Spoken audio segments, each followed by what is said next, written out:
kita bangun, dikeplak sama Tuhan. Wah, itu yang kita percaya. Makanya kita nggak pernah berubah. Nah, ada dua alasan, saya mau bahas dengan cepat buat saudara. Kenapa banyak orang Kristen susah jadi new creation, susah jadi manusia baru? Yang pertama namanya adalah duniawi. Makanya tadi di ayat kelima Rasul Paulus bilang, matikanlah segala sesuatu yang duniawi. Oke? Nah, kita selama ini orang-orang Kristen berpikir dunia adalah tempat. Dan kita nggak sendiri ternyata. Ya, muridnya Tuhan Yesus ada yang punya pandangan yang sama, namanya Yohanes. Kita berpikir selama ini dunia itu tempat. Oke, mungkin saudara masih bingung. Kita lihat Yohanes 21 ayat yang ke-25. Kita lihat ya ayatnya. Yohanes 21 ayat yang paling terakhir. Yohanes 21, masih ingat di mana saudara? Itu sesudah Yohanes 20. Yohanes 21 ayat yang ke-25, Alkitab catat begini. Masih banyak hal-hal lain lagi yang diperbuat oleh Yesus, tapi jikalau semuanya itu harus dituliskan satu persatu, maka agaknya dunia ini tidak dapat memuat semua kitab yang harus ditulisin. Nah, muridnya Tuhan Yesus namanya Yohanes, waktu dia tulis ini cuma istilah saya, dia masih cupu, masih murid, belum dewasa banget. Ya, di akhir tulisannya di Injil keempat Perjanjian Baru dia bilang yang dibuat Yesus masih banyak, tapi kalau saya tulis semuanya gak ada rak buku yang bisa nampung, kira-kira begitu. Gak ada perpustakaan yang cukup nampung buku saya. Karena di paradigmanya Yohanes, dunia itu tempat. Saya mau yakinkan saudara-saudara di GKKI Yesus Baik pagi hari ini, dunia bukan tempat. Yang tempat namanya adalah bumi. Makanya bahasa Inggrisnya beda. Bumi itu earth, ya, dunia itu world. Dan saudara mesti tahu, bahasa pencipta kita, keciptaannya, bahasanya Tuhan ke saudara dan saya selalu pakai bumi. Ingat Kejadian 1, taklukkanlah dunia atau bumi? Bumi. Saudara yang rajin ikut seminar generasi, ya, ayat-ayat di seminar itu yang paling terkenal Pengkhotbah 1 ayat yang keempat. Generasi yang satu pergi, generasi yang lain datang, tapi bumi tetap ada. Masih ingat doa Bapa kami? Jadilah kehendakmu di bumi seperti di surga. Masih ingat Wahyu 21? Yohanes catat tentang akhir zaman, kita nanti akan mengalami langit dan bumi yang baru. So, dunia itu apa? Dunia adalah sistem yang ada di dalam planet bumi. Bosnya namanya iblis. Hati-hati. Makanya kata dunia adalah kata yang paling banyak dicatat di Injil Yohanes. Masih ingat ayat Alkitab yang cukup terkenal di planet bumi ini? Yohanes 3 ayat 16. Karena begitu besar kasih Allah kan dunia ini. Yesus bilang sama tentaranya Pilatus, kerajaanku bukan dari dunia ini. Yang kita disuruh menaklukkan sama pencipta kita bumi, bukan dunia. Dunia itu sistem, bosnya namanya iblis. Kok saya bisa bilang gitu? Karena saudara nanti baca di Matius 4 ayat 8 dan 9, waktu iblis lagi mencobai Yesus, iblis declare itu sama Yesus. Kalau kamu sembah aku akan kasih kerajaan dunia buat kamu. Begitu Yesus sama iblis. Nah, waktu Yesus mau terangkat ke surga, Yohanes berubah.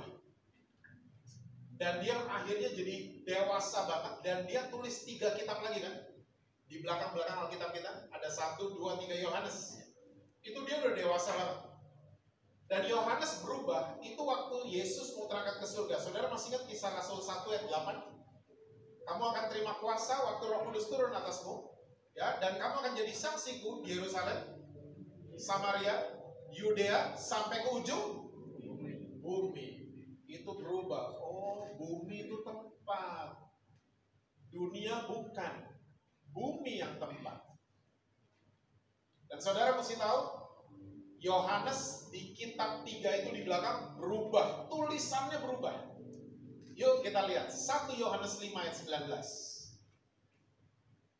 1 Yohanes 5 ayat yang ke-19.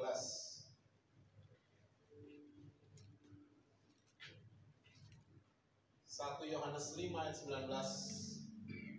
Kita tahu bahwa kita berasal dari Allah dan seluruh dunia berada di bawah kuasa si jahat. Ya, Yohanes sudah paham bahwa the world system, sistem dunia, bosnya iblis. Ya, Yohanes paham. Dan kalau saudara baca judul perikopnya 1 Yohanes 5, itu judulnya adalah iman mengalahkan dunia. Saudara masih ingat ayat-ayat yang dicatat Yohanes yang cukup terkenal, 1 Yohanes 4 ayat 4, roh yang di dalam kita lebih besar daripada roh yang ada di dunia. Terus apa sih yang ditawarin sama dunia? Duniawi itu apa sih? Yohanes juga catat. Yuk kita mundur. 1 Yohanes 2 ayat 15, 16 dan 17. 1 Yohanes 2 ayat 15, 16 dan 17. Alkitab bilang begini, janganlah kamu mengasihi dunia dan apa yang ada di dalamnya. Jikalau orang mengasihi dunia, maka kasih akan Bapa tidak ada di dalam orang itu. Sebab semua yang ada di dalam dunia, yaitu apa saudara? Keinginan daging, terus keinginan mata, serta gangguan hidup, sombong, bukanlah berasal dari Bapa, melainkan dari dunia. Dan dunia ini sedang lenyap dengan keinginannya, tapi orang yang melakukan kehendak Allah tetap hidup selama-lamanya. So ternyata duniawi ini orang yang selalu ingin memuaskan keinginan daging, keinginan mata, ujung-ujungnya sombong. Ingat ya, orang yang duniawi adalah orang yang selalu memuaskan keinginan daging, keinginan mata, ujung-ujungnya sombong. So duniawi itu bukan gini, satu dengar musik gereja, satu dengar musik Iron Maiden. Yang Iron Maiden duniawi loh, bukan gitu. Bukan. Satu nonton di rumah, yang nonton di 21, wah duniawi loh nonton di 21. Bukan gitu. Satu minum air putih, satu minum red wine. Yang minum red wine, wah duniawi loh. Bukan. Itu pemandangan cetek orang Kristen. Karena duniawi bukan gitu. Duniawi adalah orang-orang yang ingin memuaskan keinginan daging, keinginan mata, ujung-ujungnya sombong. Di gereja ada banyak, GKKI doang nggak ada. Banyak di gereja. Saya ketemu model gini banyak. 23 tahun pelayanan model gini banyak. Ke gereja sih, tapi duniawi banyak. Yang ngeri pelayanan sih, tapi duniawi banyak banget. Saya sedih banget. Beberapa tahun belakangan saya suka survei mana anak sekolah Alkitab. Dulu waktu saya sekolah Alkitab, nggak lulus tapi. Waktu dulu saya sekolah Alkitab, saya suka ditanya sama banyak orang, sekolah Alkitab kenapa? Wah, saya jatuh cinta sama Yesus. Saya jawabnya gitu, spontan jawabnya. Dan 90% teman-teman saya jawabannya begitu. 10% jawabannya adalah disuruh orang tua.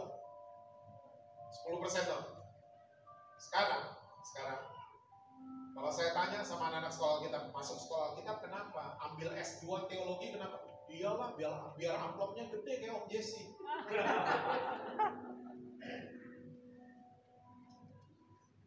Sedih saya dengar jawaban seperti ini. Mereka mau pelayanan, tapi yang dipuaskan adalah keinginan daging. Mata, ujung-ujungnya sombong. Banyak pembicara hari ini.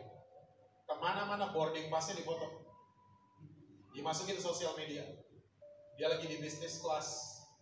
Dia lagi kemana, dia lagi di mana, lagi makan di mana, dan seterusnya.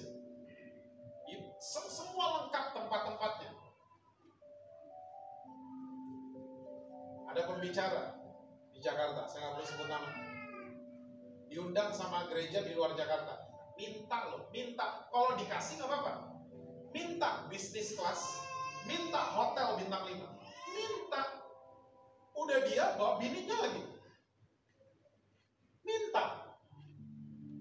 Saya suka usap-usap kepala, nih jadi apa sekarang sih? Pelayanan nih jadi kayak entertainment jadinya. Ngeri banget udah.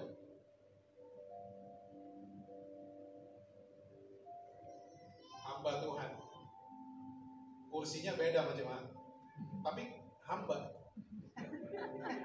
Saya baca Alkitab, hamba tuh di luar. Dulos tuh di luar, nunggu di luar. Orang Yahudi baru datang, dia cuciin kaki. Itu hamba. Sekarang hamba nggak superstar. Duduk kursinya beda, couch. Wah, blesek. Beda macam-macam. Kita melayani, tapi kita duniawi sebenarnya. Dan ini mengerikan. Saya jatuh hati sama pendeta-pendeta di pedalaman. Dia siapin firman, tidak ada yang foto dia. Dia khotbah, nggak ada yang videoin dia. Hatinya tulus melayani jemaat. Nggak ada. Pendeta zaman sekarang mau khotbah, jangan lupa fotoin gue. Angle-nya gini.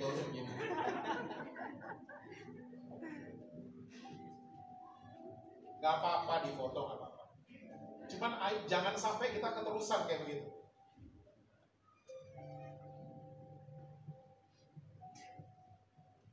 Terus, Pak, punya tas bermerek nggak boleh? Boleh. Siapa yang bilang nggak boleh? Boleh aja. Punya sepeda mahal? Boleh, Pak. Boleh aja. Saudara boleh punya segala sesuatu, tapi pertahankan gaya hidup seperti restoran Padang, sederhana.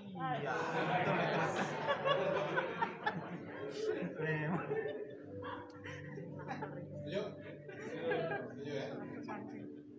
Biasa-biasa aja gitu loh. Biasa, gak usah berlebihan.